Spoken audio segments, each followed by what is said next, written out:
자, 오늘은 우리 민수기 11장에 있는 말씀을 가지고 만나밖에 없는 삶이라는 그런 제목으로 말씀을 살펴보려고 합니다. 우리가 영적으로 좀 아주 건강할 때는 굉장히 좀 행복하게 살아갑니다. 마음속에 하나님을 향한 소망도 가지고 또 하나님께서 나의 삶을 이끌어 주시는구나 하는 그런 확신도 가지고 살아갑니다. 근데 우리가 이렇게 살아가다가 종종 하나님 앞에 우리가 어떻게 살아가고 있는가 하는 것을 너무 바쁘다든지 아니면 우리의 삶 속에 일어나는 여러 가지 복잡한 일들 때문에 이 신앙의 큰 흐름을 놓쳐버릴 때가 종종 있습니다. 그때는 이제 내 삶 속에 여러 가지 행복하지 못한 그런 모습들이 자꾸 보이기 시작해요. 그래서 우리는 나는 행복한가 불행한가 이런 것들을 생각해 보면서 난 좀 행복하게 살았으면 좋겠다 하는 그런 마음을 가지고 우리가 살아가기 시작합니다. 근데 현재 행복하게 살아가고 계시는 분들은 굉장히 즐거우니까 또 행복하게 살아가고 있으니까 걱정이 없으니까 그냥 그대로 살면 된다라고 생각을 해요. 근데 행복하지 못한 사람은 마음속에 고민이 많은 거예요. 야, 이거 내가 행복하지 못한데 왜 내가 행복하지 못한 삶을 살아갈까? 그걸 가지고 고민을 할 때가 많이 있습니다. 그걸 우리가 어떤 시각을 가지고 바라보느냐에 따라서 굉장히 차이가 많이 나는데 그걸 우리가 잘 깨닫지 못할 때도 종종 있습니다. 우리 곁에 있는 분에게 좀 한 번씩 물어볼까요? 행복하십니까? 네, 한번 물어보시죠. 행복하십니까?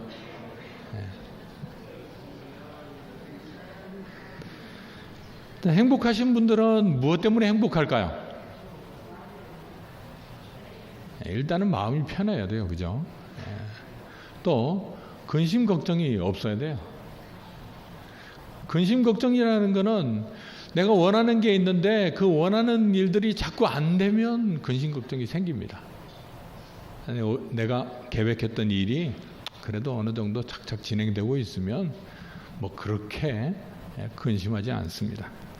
그래도 나는 행복하다 이렇게 살아갑니다. 근데 불행하다고 느낄 때도 있습니다. 혹시 모르죠? 곁에서는 지금 방금 행복한 표정을 짓긴 지었는데 마음속에는 불편한 것들이 많이 있어요. 그런 것들이 있는데 이렇게 내색은 잘 하지 못하겠고 하나님께서 이런 것들을 좀 응답해 주셨으면 하는 그런 마음을 가지고 살아갑니다만 내가 참 요즘은 참 불행하다 그렇게 생각할 수도 있어요. 근데 왜 불행할까요? 왜 불행하다고 나는 느끼고 있고 나는 왜 행복하지 못하다고 생각하고 있는가? 그걸 우리가 좀 곰곰이 살펴보지 않을 때가 있어요. 신앙적으로 하나님의 뜻으로 살펴보기보다는 그냥 현실을 보고 내가 행복하지 못한 이유가 뭐냐? 안 되는 일들이 너무 많아. 자녀들이 좀 이렇게 좀 해주면 좋겠는데 자녀들이 말을 듣질 않아. 회사에서 내가 조금 더 이렇게 좀 해보고 싶은데 그게 뜻대로 잘 안 돼. 그러면 뭐 그게 걱정이 돼요. 이런 것들 때문에 우리는 불행하다. 나는 불행한 것이 아니냐. 그렇게 생각합니다. 그러면 우리가 하나님 앞에 어떻게 기도하겠습니까? 하나님, 내가 행복하게 살아가기 원합니다. 내 마음속에 있는 근심 걱정을 하나님께서 해결해 주시기 바랍니다. 그냥 우리는 아주 그냥 직설적으로 그냥 그렇게 생각합니다. 그냥 내가 불행하게 느껴지면 바로 하나님 앞에 하나님 내가 불행합니다. 내가 힘듭니다. 내가 어렵습니다. 답답합니다. 도와주십시오. 근데 우리가 하나님께 도와달라고 이야기할 때 종종 하나님께서 나에게 뭐라고 말씀하시는가 하는 것은 별로 이렇게 생각하지 않고 그냥 내 입장에서만 계속 생각할 때가 있어요. 그 내 입장에서만 자꾸 이야기할 때가 있어요. 오늘 우리 민수기 11장 4절부터 6절까지 이 말씀을 보시면 우리는 이 전후 내용을 다 알기 때문에 이 사람들이 참 배부른 소리 하고 있네 이렇게 말을는지 모르지만은 지금 이렇게 이야기하고 있는 이스라엘 백성들은 굉장히 힘든 거예요. 그래서 4절부터 6절에 있는 그 말씀 가지고 가만히 보면 그들 중에 섞여 사는 다른 인종들이 탐욕을 품음에 주변에 있는 사람들에게 영향을 받는 거예요. 주변에 있는 사람들 말 때문에 내가 영향을 받는 거예요. 자기 삶을 돌아보니까 자기 삶이 별로 그렇게 행복하지 않은 것 같아요. 행복하지 않은 자신의 삶을 생각해 보니까 눈물이 뚝뚝 흘려. 이렇게 얘기를 합니다. 누가 우리에게 고기를 주어 먹게 하랴. 이 먹는 게 문제예요. 항상 이 먹는 게 문제인 것 같아요. 5절 말씀에도 보면 우리가 애굽에 있을 때에는 값없이 생선과 오이와 참외와 부추와 파와 마늘들을 먹은 것이 생각나거늘 이제는 우리의 기력이 다하여 이 만나 외에는 보이는 것이 아무것도 없도다. 그렇게 말하고 있어요. 여러분들도 혹시 이런 비슷한 이야기 해본 적 있으십니까? 저는 많이 있어요. 왜 하나님 왜 만나밖에 보여주지 않습니까? 만나 말고도 먹을 게 많이 있는데 왜 그거는 다른 사람을 보니까 그런 것들 많이 주시는 것 같은데 왜 나에게는 주시지 않습니까? 이렇게 생각을 하는 것입니다. 그래서 불행하다고 생각해요. 만나밖에 없어가지고 불행한 거예요. 우리가 자주 사용하는 말을 한번 생각해 보시기 바랍니다. 제가 대충 두 가지로 한번 나눠봤어요. 내가 원하는 것을 얻을 가능성이 없을 때. 내가 원하는 게 있어요. 원하는 게 있는데 그걸 얻을 수 있는 가능성이 없을 때. 또 한 가지는 내가 원하는 게 있는데 그 원하는 것을 얻을 수 있는 가능성이 보일 때. 틀려요. 간단한 가지고 제가 한번 해보겠습니다. 먹는 게 참 문제예요. 아침에 반찬을 봤더니 어제와 똑같은 반찬이에요. 근데 어제만 그랬던 게 아니고 그저께도 똑같았어요. 가만히 생각해 보니까 요즘 계속 이것만 먹고 있어요. 그러면 뭐라고 얘기할까요? 여러분들은 뭐라고 얘기하십니까?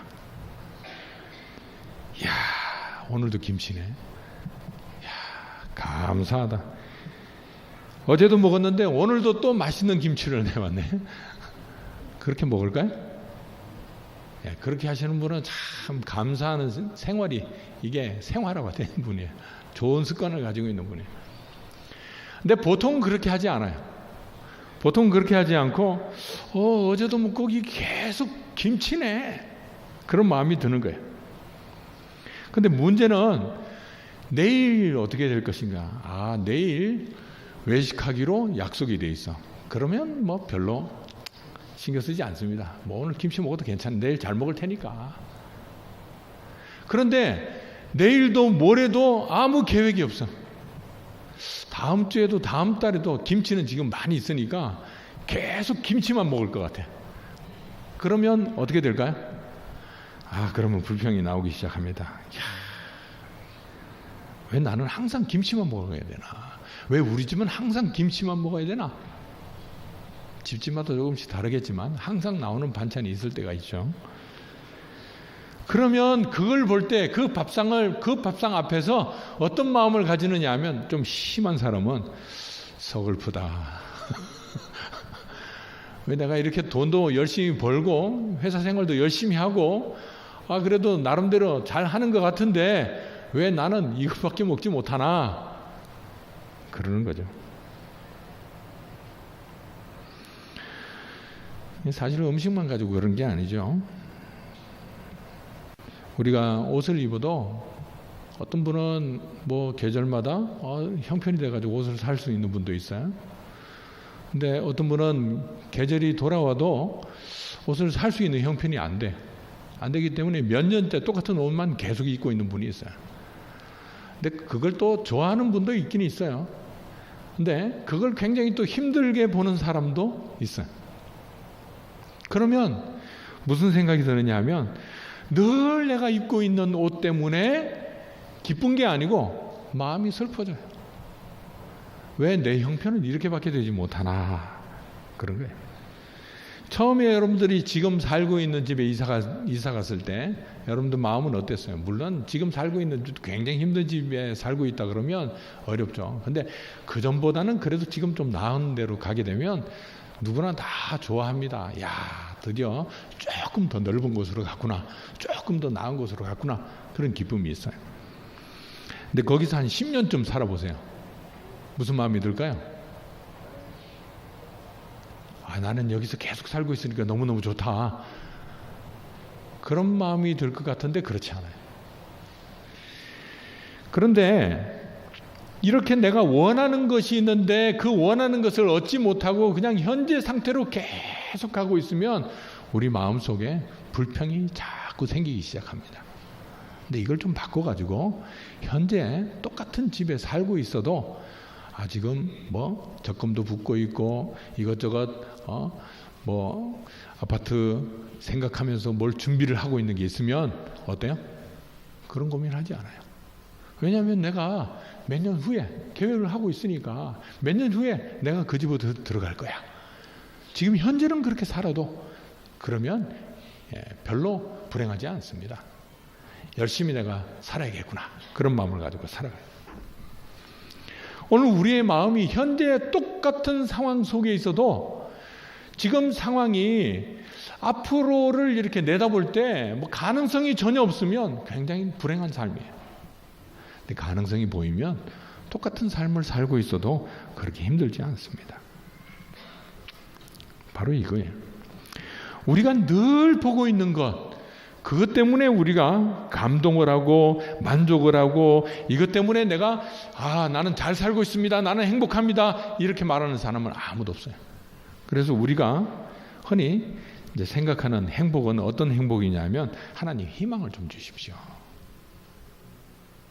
그래서 뭐 그게 먹는 것과 관계된 것이든 집이랑 관계된 것이든 차랑 관계된 것이든 직장이랑 관계된 것이든 아니면 자녀랑 관계된 것이든 뭔가 이렇게 희망이 보여야 돼요. 그러면 나는 그래도 행복하다 살아가요. 자녀가 만약에 꼴찌를 하고 있어요. 그럼 어때요? 부모의 마음은 너무 안타까워요. 그런데 올해 들어가지고 꼴찌를 면했어요. 근데 한 달 지나고 나니까 또 조금 올라갔어요. 그럼 뭐 부모의 마음이 어떻습니까? 야, 이제 우리 아이가 드디어 정신을 차렸구나. 이제 뭔가 가능성이 있구나. 그렇게 생각해요. 근데 우리 아이가 전교 2등이에요. 작년에도 2등이었는데 올해도 2등이에요. 한 달이 지나고 두 달이 지나고 한 학기가 지나갔는데 또 2등이야. 그럼 어떻게 해요? 잘했다고 하나요? 못했다고 하나요?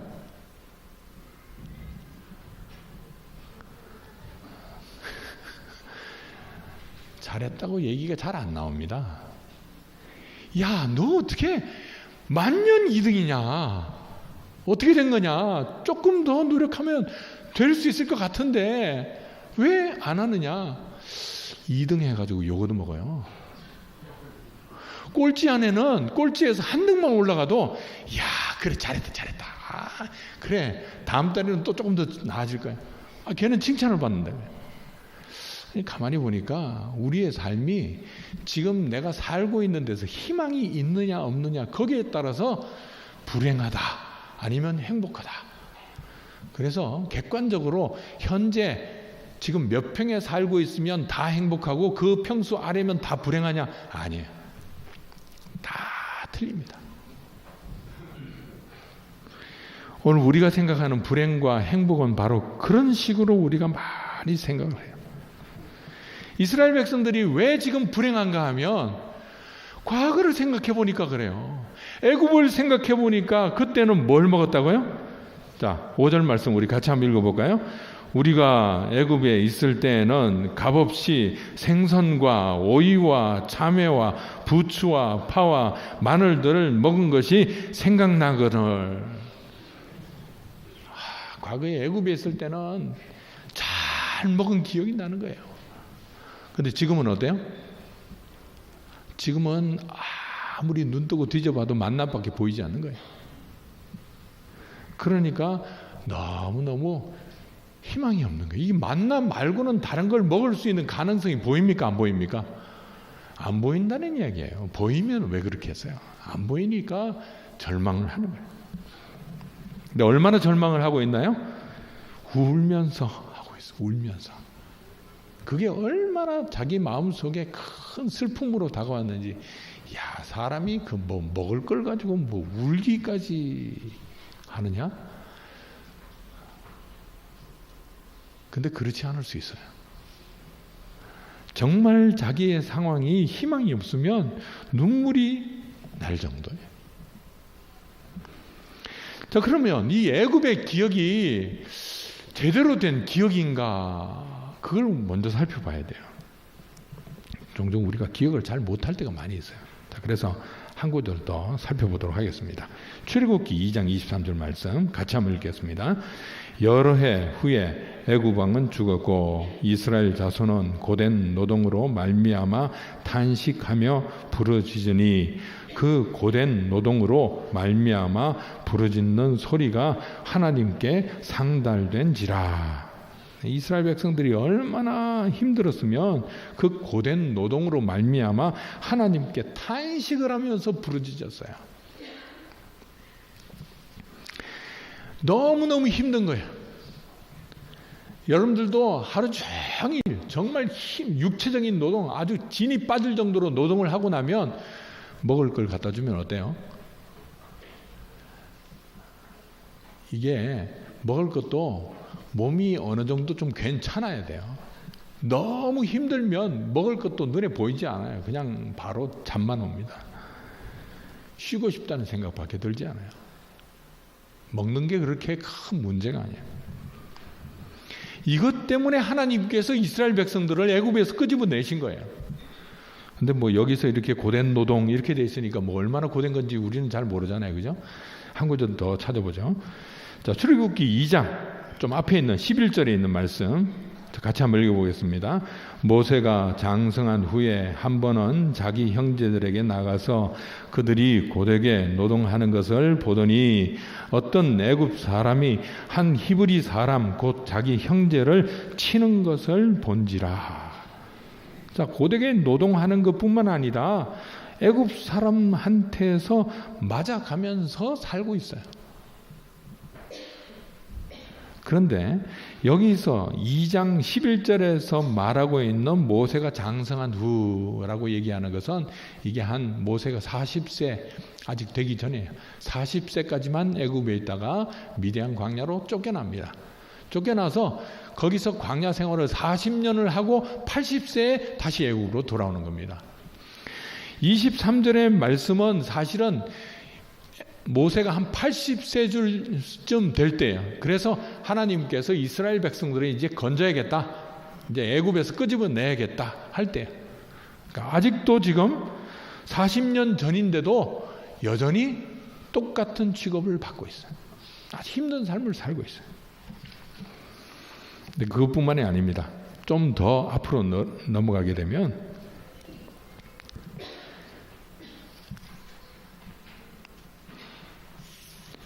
좀 더 앞에 가서 8절 말씀, 출애굽기 1장에 있는 내용입니다. 자, 8절부터 거기 나와 있는 내용 한번 읽어볼까요? 요셉을 알지 못하는 새 왕이 일어나 애굽을 다스리더니 그가 그 백성에게 이르되 이 백성 이스라엘 자손이 우리보다 많고 강하도다. 자, 우리가 그들에게 대하여 지혜롭게 하자. 두렵건대 그들이 더 많게 되면 전쟁이 일어날 때 우리 대적과 합하여 우리와 싸우고 이 땅에서 나갈까 하노라 하고 감독들을 그들 위에 세우고 그들에게 무거운 짐을 지워 괴롭게 하여 그들에게 바로를 위하여 국고성 비돔과 람셋을 건축하게 하니라. 그렇게 말하고 있어요. 이스라엘 백성들이 왜 학대를 받기 시작했는가 하는 이유가 여기 나와 있어요. 이스라엘 백성들이 너무 번성하기 때문에 숫자가 점점 늘어나고 있기 때문에 이렇게 늘어나다가는 애굽 사람들이 오히려 우리가 참 불리한 지경에 처할 수 있겠다. 그래서 안 되겠다. 이들을 그냥 놔두면 안 되겠다. 이 사람들을 어떻게 해야 되느냐 하면 굉장히 좀 힘들게 고생을 시켜야겠다. 그러니까 사실 무슨 일이 있어서 어떤 일을 맡기는 차원이 아니에요. 목적이 어디 있냐면 고통받도록 만드는데 목적이 있는 거예요. 그러니까 일의 강도가 어떨런지는 우리가 충분히 짐작할 수 있습니다. 그 다음에 12절부터 말씀을 또 한번 읽어보겠습니다. 그러나 학대를 받을수록 더욱 번성하여 퍼져나가니 애굽 사람이 이스라엘 자손으로 말미암아 근심하여 이스라엘 자손에게 일을 엄하게 시켜 어려운 노동으로 그들의 생활을 괴롭게 하니 곧 흙 이기기와 벽돌 굽기와 농사의 여러 가지 일이라 그 시키는 일이 모두 엄하였더라. 사실은 이건 모세가 태어나기 전이에요. 그러니까 얼마나 심하게 지금 이스라엘 백성들을 힘들게 만들고 있는가 하는 것을 알 수 있어요. 근데 사실 그것뿐만이 아니에요. 거기 다음에 16절에 보면 어떤 내용이 나오느냐 하면 바로가 산파들을 불러가지고 이게 안 되겠다. 이게 아무리 힘들게 해도 자꾸 불어나는 거예요. 그래서 어떤 결정을 내리느냐 하면 산파들에게 애를 낳았을 때 딸이면 그냥 두고 아들이면 어떻게 한다고요? 죽여라. 그렇게 한 거예요. 그러면 이스라엘 백성들이 지금 어떤 상황입니까? 자녀를 낳아도 그 자녀를 죽여야 돼요. 그런 상황 속에 있는 거예요. 이런 상황이 계속 지속이 되니까 이스라엘 백성들이 마침내 하나님께 부르짖어서 어떻게 했어요? 하나님께서 이스라엘 백성들을 애굽에서 끄집어낸 거예요. 그런데 지금 앞에 자막을 보시면 위에 민수기 11장 5절에서는 뭐라고 기억하고 있나요? 지금? 우리가 애굽에 있을 때 그때는 값없이 이런 것을 먹고 편안하게 행복하게 살고 있었는데 이게 잘못된 기억입니까? 잘된 기억입니까? 우리 기억을 너무 믿지 말아야 돼요. 저도 기억을 잘 믿지 않습니다. 왜냐하면 제 기억이 틀릴 때가 많거든요. 그래서 항상 기록을 확인을 해봅니다. 어떤가 확인을 해봐요. 그러면 나는 이렇게 기억하고 있었는데 사실은 아니구나. 그런 것들이 참 많이 있어요. 많이 잊혀집니다. 근데 사실 좀 많이 잊혀져야 우리가 좀 살죠. 뭐 과거에 안 좋았던 일 다 기억나면 어떻게 삽니까? 예. 좀 잊어버려야 좋은 거예요. 좋은 건데 하나님이 주신 것도 잊어버리면 안 되는 거죠. 지금 애굽에서 행복하게 우리가 잘 살고 있는데 하나님이 굳이 이스라엘 백성들을 끄집어내 가지고 광야로 끌어온 거예요. 그렇게 생각하니까 어떤 마음이 들어요? 도대체 하나님 또 뭐 하시는 건지 모르겠어요. 날 구원했으면 더 좋은 자리로 가도록 해야 되는데 지금 어떤 자리로 왔어요? 먹을 것 가지고 생각해 보니까 애굽에 있을 때가 훨씬 더 잘 먹은 거예요. 지금은 뭐 먹는 게 만나밖에 없어요. 결국은 눈앞에 있는 만나로 인해서 이들이 과거를 회상하면서 하나님에 대해서 원망하는 마음을 가지고 있는 것을 볼 수 있습니다. 근데 사실 이스라엘 백성들이 뭘 생각하고 있나요? 지금 늘 먹고 있는 만나, 이 만나는 그냥 늘 먹고 있으니까 내버려 두고 있는 거예요. 그 대신 뭘 생각하고 있어요?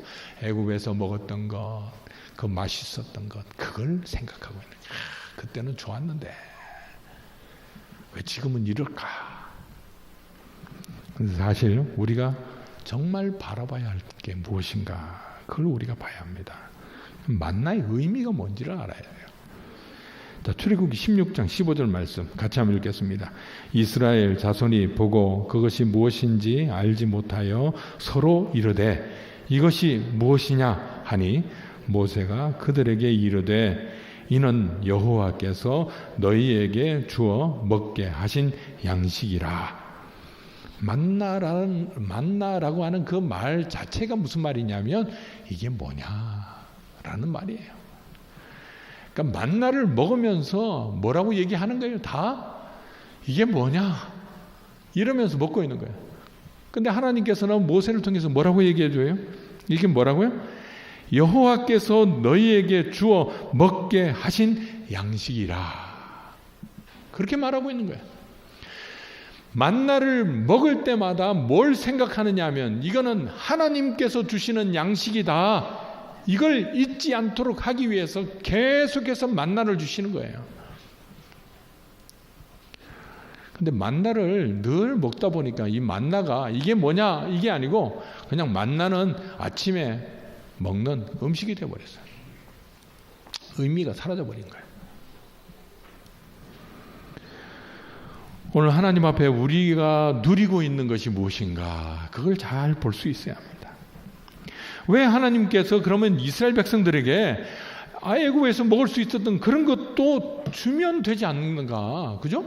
왜 하나님께서 뭐 메추라기도 보내주실 정도면 사실 뭐 이스라엘 백성들이 얘기하는 거 이거 못 주겠습니까? 하나님이? 뭐 손이 짧아서 못 주시겠어요? 주실 수 있어요. 근데 왜 하나님께서 그렇게 하셨을까? 그걸 우리가 알아야 됩니다. 그걸 출애굽기 16장 좀 앞에 가서 4절 말씀, 4절 말씀 같이 한번 읽어볼까요? 그때 여호와께서 모세에게 이르시되 보라 내가 너희를 위하여 하늘에서 양식을 비같이 내리리니 백성이 나가서 일용할 것을 날마다 거둘 것이라. 이같이 하여 그들이 내 율법을 준행하나 아니하나 내가 시험하리라. 하나님께서 만나를 주신 이유는 뭐죠? 만나를 주신 것은 그 만나를 먹는 이스라엘 백성들이 어떻게 만나를 먹는가 그걸 보는 거예요. 어떻게 만나를 먹어야 된다고요? 그들이 내 율법을 준행하나 아니하나 내가 시험하겠다 그렇게 말하고 있어요. 사실 처음에 하나님께서 만나를 주셨을 때 사람들이 어떻게 했냐면 만나를 가지고 막 신기하니까 만나를 잔뜩 모았어요. 맨날 며칠 먹을 걸 다 모아가지고 쌓아놨어요. 욕심이 안 나겠어요? 가서 그냥 거두어 드리는 대로 자기 거니까. 그죠? 만약 여기에 누가 10,000원짜리 돈을 한 다발을 확 뿌린다고 생각해 보세요. 그러면 여러분들 얼마나 가져갈 거예요? 10,000원만? 그럴 리 없죠. 왜? 이건 공짜로 오는 거니까. 그런 마음으로 이스라엘 백성들이 그냥 만나를 싹 끌어가지고 그냥 가득 세우는 거예요. 하루 먹고 난 다음에 그 다음날 어떻게 되는지 아세요? 다 썩어버렸어요. 하나님께서 분명히 얘기했어요. 만나는 내가 날마다 줄 것이다. 일용할 양식이다. 그러니까 하루치 너희들 먹을 만큼만 가져가라. 그렇게 하신 거예요. 근데 그 말을 분명히 들었는데 그래도 어때요? 공짜잖아요. 이게 그냥 가져갈 수 있잖아요. 누가 뭐라고 하는 사람 없잖아요. 그러니까 막 가져가는 거예요. 하나님의 말씀대로 내가 사는가 살지 않는가 그걸 보여줘요. 토요일이 되면 어떻게 돼요? 안식일 전날이 되면 하나님께서 만나를 주시는데 그때는 이틀치를 모으도록 하시는 거예요. 그걸 계속 반복하고 있어요. 그걸 통해서 이스라엘 백성들이 뭘 배우느냐 하면 이 만나를 하나님께서 우리에게 먹이시는데 하나님께서 어떻게 먹이시느냐 날마다 하나님께서 주시는구나. 그러니까 내 수중에 만나가 어느 정도만 있으면 만족해야 됩니까? 딱 하루치만 있으면 되는 거예요. 하루치 이상은 쌓아둘 필요가 있습니까? 없습니까? 쌓아둘 필요가 없어요. 내가 혹시 또 많이 모았으면 어떻게 됩니까? 혹시 주변에 못 모은 사람이 있으면 나눠주면 되는 거예요. 왜? 이건 내일 되면 다 썩어버리는 거예요. 그러니까 하나님께서 어떻게 살게 하시느냐 하면 나의 것을 모으기만 하면 되는 거지. 나는 일용할 양식만 있으면 돼요. 그 다음에는 혹시 몸이 아파서 못 나온 사람이 있으면 그 사람을 위해서 해주고 다 이렇게 나누도록 하시는 거죠. 하나님께서 왜 이렇게 하시는가 생각해 봐야 돼요. 하나님께서는 이것을 통해서 뭘 배우느냐, 이스라엘 백성들이 뭘 배우도록 하느냐 하면 하나님께서 우리의 일용할 양식을 책임지시는구나. 그걸 배우도록 하는 거예요. 이스라엘 백성들이 바로 이 만나를 통해서 그걸 배울 수 있도록 하나님께서 이끄신 거예요. 그런데 이스라엘 백성들은 지금 어떻게 하고 있는 겁니까? 왜 우리는 만나밖에 먹지 못하는지 모르겠다. 한편은 마음속에 무슨 마음이 있느냐 하면 만나를 뒤에 창고에다 잔뜩 쌓아놓고 먹고 싶은 마음도 있는 거예요. 그걸 보면서 앞으로 한 1년은 먹을 수 있겠네. 그럼 배가 부를까요? 안 부를까요? 오늘 안 먹어도 배가 불러요. 왜? 그 쌓인 거 보고 있으면 마음이 든든해지거든요. 오늘 하나님께서 이스라엘 백성들을 어떻게 하기를 원하시는가? 하나님이라는 존재가 어떤 분이신가 하는 것을 깨닫도록 하시는 거예요. 하나님께서 과연 나의 삶을 책임지시는 분이신가 아닌가, 이런 확신을 가질 수 있도록 하는 거예요. 여러분들은 어떻게 생각하고 있습니까? 나의 삶을 하나님께서 과연 책임지신다고 믿고 있나요? 그걸 믿어야 돼요. 그 믿음을 가질 수 있도록 하기 위해서 하나님께서 우리에게 몇 년 동안 쌓을 수 있는 물질을 우리에게 주시는 것이 아니고, 때로는 일용할 양식으로 하나님께서 살아가게 하시는 거죠. 그걸 내가 하나님의 뜻대로 사용하나 사용하지 않나, 하나님께서 보기를 원하시는 거죠. 오늘 우리가 봐야 될 것은 만나를 바라보면서 뭘 봐야 되느냐 하면, 만나를 통해서 하나님께서 우리에게 어떤 생각을 가지고 계시는가, 그걸 봐야 돼요. 자, 마지막으로 우리 이 글을 같이 한번 읽어보도록 하겠습니다. 다 같이 읽겠습니다. 만나밖에 없는 현실을 보고 좌절할 것이 아니라 만나를 주시는 하나님을 보아야 합니다. 만나를 통해서 하나님을 보게 하시고, 바로 그런 하나님 때문에 가나안 땅이 더 이상 꿈도 꾸지 못하는 곳이 아닌 우리의 현실이 되는 역사가 일어나기를 기대합니다. 하나님께서 우리를 인도하실 곳은 가나안 땅이에요. 지금 광야가 아니에요. 가나안 땅에 대한 꿈을 꾸시고 하나님께서 어떻게 인도하실 것인가. 오늘 내가 이 믿음을 가지고 살아야겠구나. 그렇게 살면 오늘 하나님께서 우리에게 주실 가나안이 어떤 곳인가 기대가 될 수 있어요. 예수를 믿고 난 뒤에 우리가 누리게 되는 진짜 행복이 어디에 있는가, 그런 것을 발견하게 될 줄 믿습니다. 그와 같은 삶을 살 수 있기를 주님의 이름으로 축원합니다. 기도하겠습니다.